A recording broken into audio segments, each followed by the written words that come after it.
সবথেকে বড় মাছের মাথা নিয়ে আসি লাল টুকটুক বোর্ডার তাও দিয়ে রান্না করি খাওয়ানির পর কি কইলে সব দেখাবো এই ভিডিও।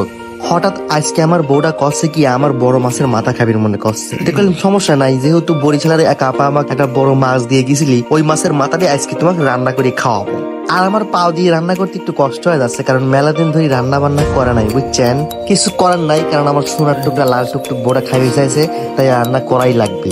এই মাছের মাথাটার ওজন ছিল প্রায় 1.5 কেজি। তো যেহেতু আমি পা দিয়ে রান্না করবো, সেহেতু আমার পাটা ভালো করে হ্যান্ড ওয়াশ দিয়ে কসলায়া ধুই ফেলা লাগবে, বুঝছেন, যাতে পায়ে কোনো রকম কোনো ময়লা জীবাণু না থাকে। আর আমার বউটা আমাকে হেল্প করতেছিল পানি ঢালিয়ে প্রথমে আগে পেঁয়াজ মরিচ গুলা সুন্দর করে বটি দিয়ে কাটিয়ে নেবো।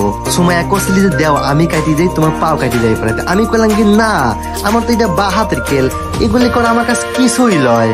শোনেন, বউরে যত ভালোবাসবেন, যত আদর করবেন, যত নিজে রান্না করে খাওয়াবেন, ততই স্বামী স্ত্রীর মধ্যে মোহব্বত বাইরে যাবে, বুঝছেন। আমার বউটা আমার জন্য এত কষ্ট করে, আর আমি আমার বউর জন্য এই সামান্য কষ্টটুকু করে পারবো না, তাই কখনো হয় নাকি কন্ত। প্রথমে আগে মাছটা বাঁধা লাগবে, যার কারণে কড়াই পরিমাণ মতো তেল দিয়ে দিলাম। তারপর পকপক করে একটু তেল বেশি পড়ে গেল।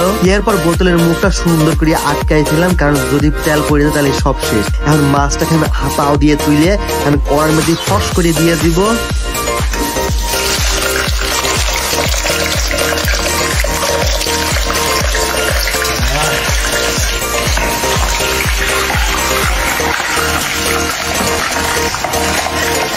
মাছের মাথাটা পা দিয়ে লাড়তে খুব কষ্ট হয়ে যাচ্ছিল, কারণ মাছের মাথার ওজন বেশি, আর আমি পাও দিয়ে লাড়তে পারতেছিলাম না, খুবই কষ্ট হচ্ছিল, কি আর কব। আর হ্যাঁ, আমি কিন্তু অনেক সুন্দর করে মেলা রকম তরকারি রান্না করি পারি, বুঝছেন। যারা আমার রান্না খাইবির চান তাড়াতাড়ি চলে আসেন আমার ঘরে পাবনায় মিস্টার কার সেলুনে। তো আমাদের মাছ ভাজা শেষ। আসলে মাছটা দুয়ারে কড়াই উঠাতে নামাতে কষ্ট হয়ে যাচ্ছিল বেশি। মাছ ভাজা হয়ে গেলে এখন আমরা আলুগুলি সুন্দর করে পিস পিস করে কাটিয়ে নেব।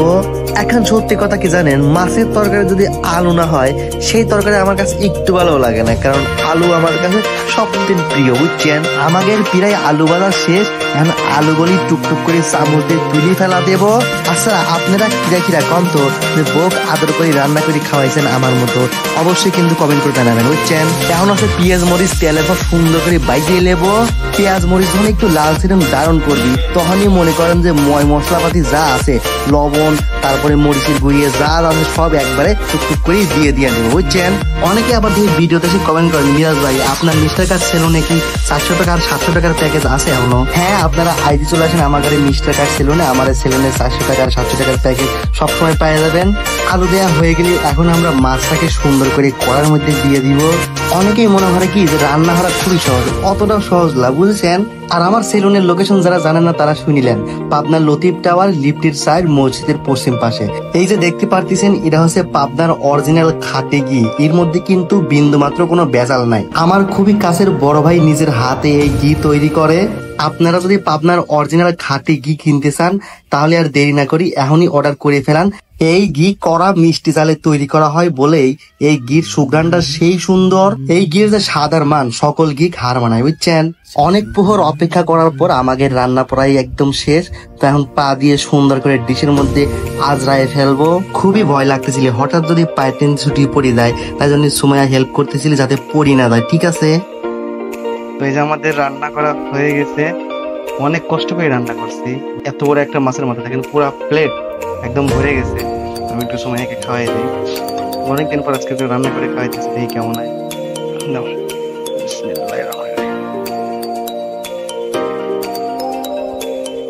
কেমন কেমন হয়েছে?